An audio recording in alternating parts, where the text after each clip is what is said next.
Hey there, welcome to Funlearn Talks, the podcast where we break down business, technology, and history into stories that sparks your mind and makes you smarter. I'm Adi, and we explore ideas that shape the world, from empires and entrepreneurs to code and culture. If you love connecting dots and asking why things are the way they are, you're in the right place. Let's get started with today's story. Now, let's travel back to 1782. Richard Tapper starts his apprenticeship with a draper in Kent, a role tied directly to the military. He was supplying uniforms during the American War of Independence. But here's where fate intervenes. The war ends, the troops go home, and suddenly the demand for uniforms plummets. The business collapses. Yet, Richard doesn't give up. He finds another apprenticeship in Gloucester, and by 19, he's earning 20 a year. A modest sum that allowed him to live respectfully enough to mingle with Gloucester's elite. However, Richard's ambitions didn't end there. He moved to London, worked for a linen draper and silk merchant, and doubled his earnings to 40 a year.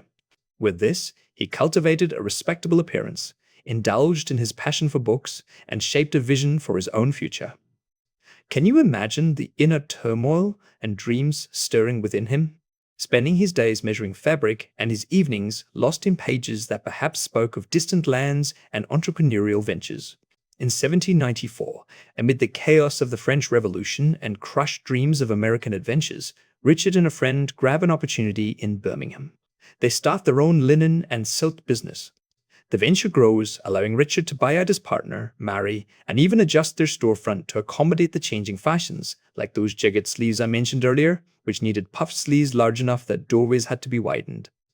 Richard and Elizabeth's life was busy, bustling with the energy of their expanding business and growing family. Here's something concrete that puts their success into perspective. By 1816, they registered a second shop at 85 Bull Street. Interestingly, Richard Cadbury, the young grandson, was fascinated by his family's history.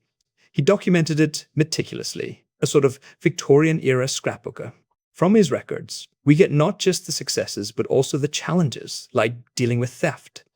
Imagine Richard Tapper's predicament when he caught a woman stealing silk from his shop, only for the court to sentence her to death, an outcome that troubled him deeply.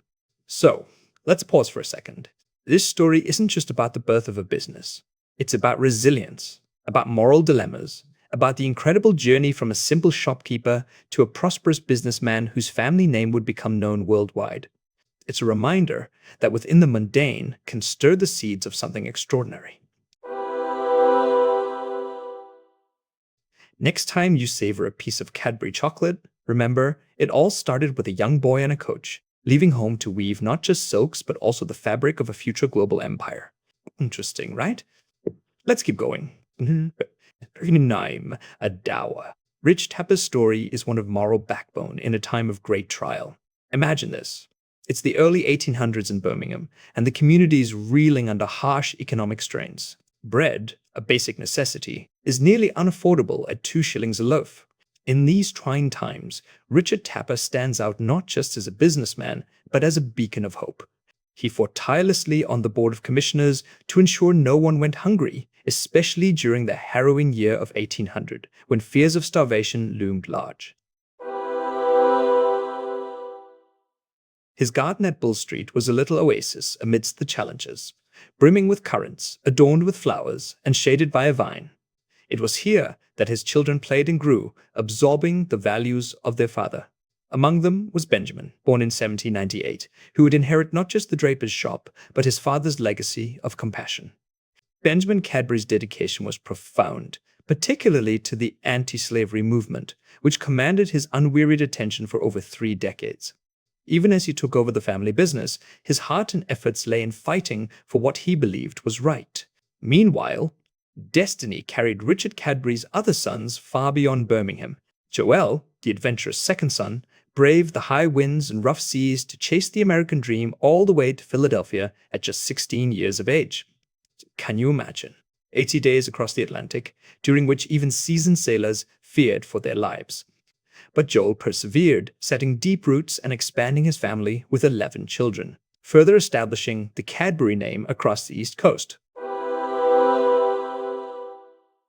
Now, let's turn to John Cadbury, Richard's third son, whose fate twisted in an intriguing direction. While his brother Benjamin took over the family business, John set off to explore the bustling markets of Mincing Lane in London. Stepping into a world where colonial brokers gathered, John discovered not just commodities, but also opportunities. Among the traded goods was an exotic newcomer, the cocoa bean, a product with a humble appearance but rich potential. It piqued John's curiosity and set the stage for what was to come. In today's glossed-over cityscape of Mincing Lane, it's hard to picture the frenzied trading activities of John Cadbury's days. Imagine the scene: auctions calling, blackboards tallying up sales, and samples from overseas painting a vivid picture of the global reach of the British Empire. It was here, amidst the chaos and charm of commerce, that John saw a future that would eventually craft the legacy of the Cadbury chocolate empire, beloved by generations. Interesting, right? Each step, each decision taken by members of the Tapper Cadbury family not only shaped their immediate world, but also stitched their names into the larger fabric of history. This tale of resilience, exploration, and innovation continues to inspire and remind us that the seeds of a global impact can often be found in the most surprising of places. Let's keep going on this journey and see where the next chapter leads us. As John Cadbury embarked on his journey with the exotic cocoa bean, sitting in his shop on Bull Street, an interesting transformation began to unfold. Here was a young man who had traveled and learned extensively, now deciding to leap into the unknown with a product unfamiliar to many. Armed with a deep knowledge of different commodities, including that large chocolate-colored almond, the cocoa nib, he saw something others didn't. But let's pause for a moment. Picture this ambitious entrepreneur in Birmingham, sweeping his shop early in the morning, arranging his window with a level of care that commanded attention. John's shop was not just any old tea and coffee shop. With large, clear plate glass windows set in a polished mahogany frame, his shop front stood out in the dim smokiness of Birmingham. It almost acted as a beacon, drawing the curious and the adventurous. Passers-by, intrigued by the clear windows revealing a panorama of the exotic East, stopped and stared. Inside, Asian figurines, ornamental tea chests, and handsome Chinese vases added layers to the allure. It was here that the seeds of a remarkable journey were planted, as the aroma of fresh ground cocoa mingled with coffee, captivating anyone who ventured close enough. Now, the cocoa nibs themselves were another story. Remember how John found them, still flecked with the dried pulp, baked under a tropical sun? Well, he ground them with a mortar and pestle right there in the back of the shop. This wasn't just about making a sale, it was about crafting an experience. Every cup he brewed and every conversation he had was an invitation to explore and enjoy something new and nourishing, a beverage he assured would be most beneficial for breakfast. Word got around fast. Before long, the Cadbury name became synonymous with quality among Birmingham's elite. His teas and coffees, and now his carefully prepared cocoa, began to replace the usual morning brews in the homes of families like the Lloyds, Boltons, and Watts. Meanwhile, in his personal life, something equally profound was happening. The Quaker network, known for their close-knit connections and mutual support, brought him into contact with Candia Barrow of Lancaster.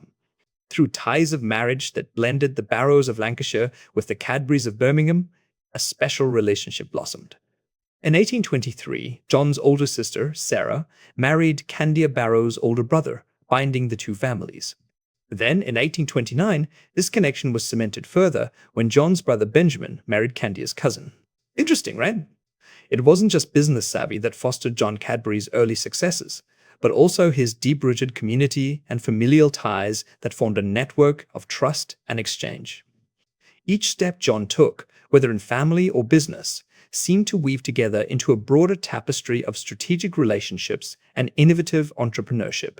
So next time you enjoy a piece of chocolate, think of John Cadbury in that shop on Bull Street, using his understanding of the power of presentation, the allure of the exotic, and the promise of quality, setting the stage for what would become one of the most beloved brands worldwide.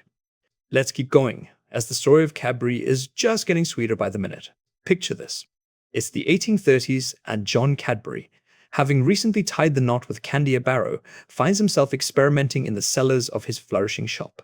The demand for cocoa nibs was soaring, and John, seizing the moment, began crafting various cocoa powder drinks intent on satisfying this craving. His experiments weren't just small-scale trials. They were the precursor to something bigger. Infused with confidence, John ventured further into the realm of manufacturing, and in 1831 he set up a workspace in a nearby 4-story premises on Crooked Lane.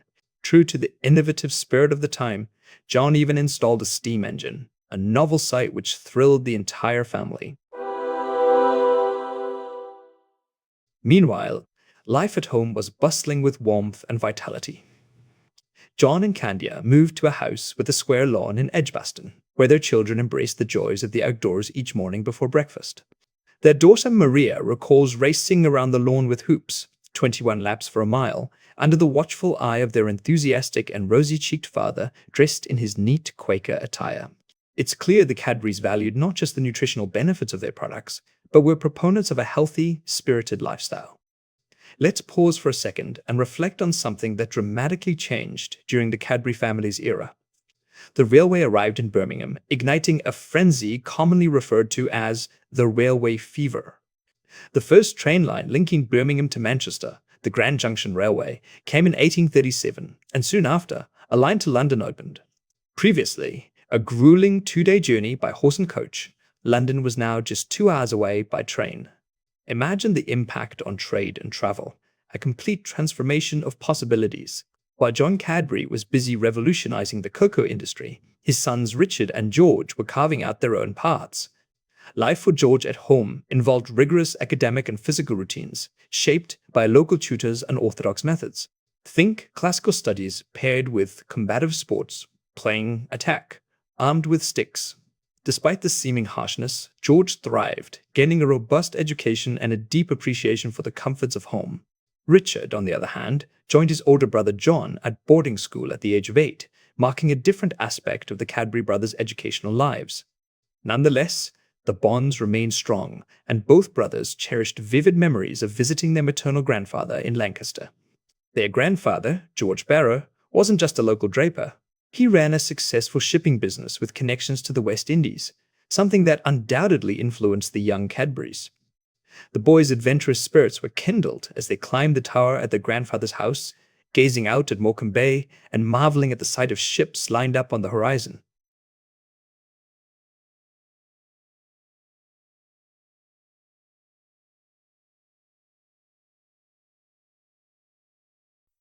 That's it for today's episode on Fun Learn Talks, where stories from business, technology, and history keep your curiosity alive. If you enjoyed the journey, make sure to follow, rate, or share it with a fellow curious mind. And hey, we'd love to hear from you. Drop a comment or connect with us online. I'm Adi, and I'll catch you next time, right here on Fun Learn Talks. Until then, keep learning, keep wondering,